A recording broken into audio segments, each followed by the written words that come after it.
Now don't go anywhere because as always we're going to have a closer look at the surface. We're back on the surface where the first game was played, Nick, and you've joined me again to sort of let me know how this pitch is going to play today. Very similar looking. I mean, there's a lot of grass at the far end. That's sort of damped down a little bit. We can't quite see it so obviously now, so that's probably not going to have quite as much effect, but it's still very good looking around here.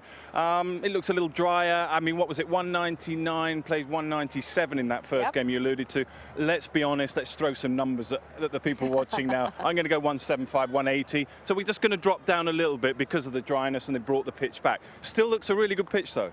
Well, you say it looks a really good pitch in terms of bowling, because Karachi pitches normally have lots of runs on them. In terms of bowling, change-ups would be the way to go. We saw Andrew Tye bowl a couple of beautiful knuckle balls. I don't think I very often say this, but there aren't many pitches where you want to face Naseem Shah or the real quicks in the game. This is probably one of them, because I think it will just come on nicely. I don't think it's have excessive pace, so it's probably a nice pitch, maybe under lights, to face someone like those guys.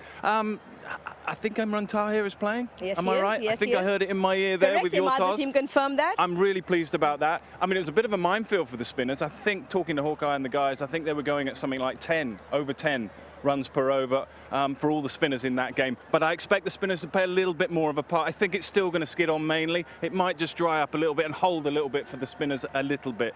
But I'm glad Imran Tahir is playing. What were the other changes? Well, you probably can't remember. No, don't remember. Tabraiz Shamsi not playing. I didn't pick up on that. No, I didn't. Love to see maybe both of them playing. Anyway. Oh, well, we'll find out from Zena, but what it does promise is it got a little bit of everybody in there, so it should be an exciting watch.